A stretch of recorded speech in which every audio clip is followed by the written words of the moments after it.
Yeah, no worry. Thank you. And in your defense, Kaori, one comment. If you would have used the term cosmeceutical. Cosmeceutical. But cosmetic. Okay, cosmeceutical. The word cosmetic will never cross my lips again. But no, the problem is with cosmeceutical, you make a medical claim, and that's very problematic, and that's where I agree with you. But let me move on to a slightly different topic, and this is, I think you highlighted this issue that foods from the sea were not on the map. yeah. Really in a very literal sense. Couldn't there be quite a different explanation? And then this is that this was a pauper's, a poor person's food, as you had, for example, in Spain, where all the food which was very common and abundant during the fascist period, as a famine food, then disappeared. Because the people just said, no, look, we've had enough of this.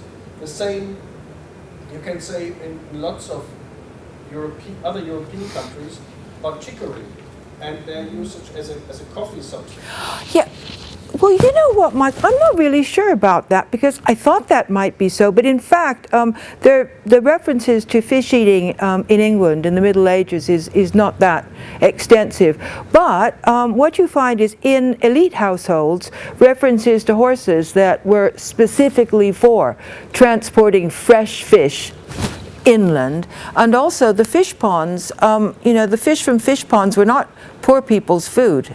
Well, not the fish ponds, but really... Oh, you're talking about the salt fish. I'm not talking about the fish as such.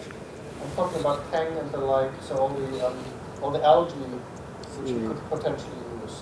The vegetable side, if you want. You know what? There's very, very little on vegetable, marine vegetables in that period at all. So I wouldn't know about that. Is there a lot about the poor person's food? Not that much. Mind you, there wasn't that much of it either. You know, very, very limited range. And you had a point? Yes, and two actually. One was this point as well, raising the question of who wrote down what kinds of practices, under which circumstances, and which practices were ignored, either because they were poor people's food or because it was so obvious and you didn't bother to write it down.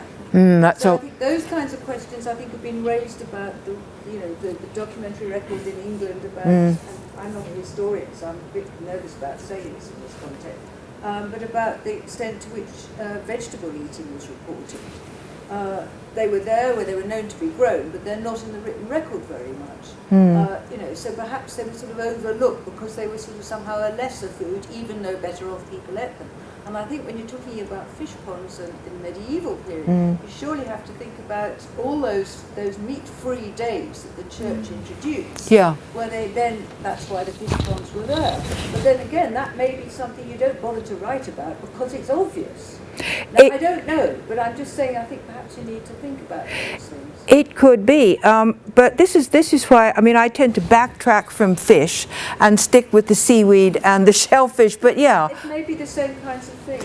It could be. Also, I don't know you're going to like me for saying this, but I wondered whether you weren't being a trifle selective in building up your case, or alternatively whether there isn't further to go. For instance, is it Frith's painting of 1854 of the crinolines by the seaside? But wasn't that still the period when there was a wholesale subscription to a myasthenia theory of disease? So getting away from the polluted areas to breathe cleaner air and it was by the sea you happened to find it. So I think perhaps there's a greater context. I'm sorry, you're absolutely right. I think I galloped over it, but yeah, no, that was it. I mean, they weren't just there at random. They were fleeing. They were fleeing the. Well, they weren't just fleeing. They were also saying the sea happens to be where the air is cleaner. We believe that disease is born in the air, so we need to go to the place. And this was the middle classes. Thank you. The railways, they were able to do that. So right. That's a more nuanced picture than merely Let me see. No. What I've got is it Richard Russell, one of the early proponents of this.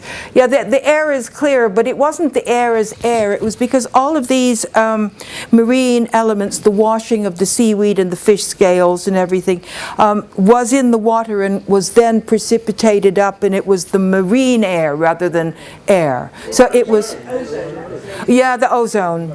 You Yeah. have at the same time also the movement to the mountains. Yes, exactly. Well, If you read Thomas Mann's Yes, yes. Mountain, it's all about. yes, right.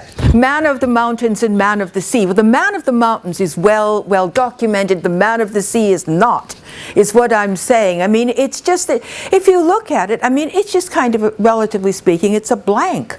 And I think it needs to be filled in. I mean, I agree with you absolutely, but we don't have the counter, you know. Yeah, but both mariner and mountain man are there for the air.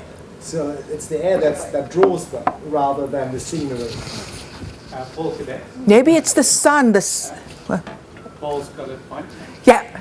No, I was just wondering about various cultures. For example, you look at the Dead Sea, and I'm not sure of the history of Dead Sea salts, but it's very clear that there is a huge market, especially in the beauty industry, as well as the wellness industry, for Dead Sea salts. Dead Sea Also, mud, yeah. Fish bones were used in Guatemala for their version of the indigenous version of the Mayas of Guatemala for acupuncture, their kind of acupuncture, which they called toque and juke. And it's very interesting.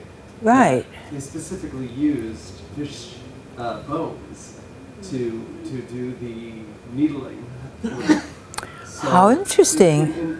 I think it's culture specific how the sea was utilized, you know, and I remember learning in the Chinese pharmacopoeia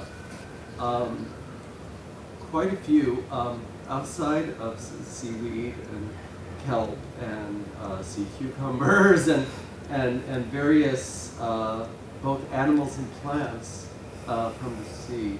So I think it might be a little easier to delve into this by virtue of being culture specific, because various cultures have used the sea in various ways. Yeah, so what I would like, you're absolutely right. And that's, you know, that's wonderful. So imagine if we could just sort of build up a repertoire of culture-specific interactions with the sea, or therapeutic, nutritional, then that would be a huge contribution to existing knowledge, you know, just straight across the board. Yes. Any more comments or questions? Nope. Have you got your hand up? No, not me. Right. Okay, thank you. Well, thank you very much indeed.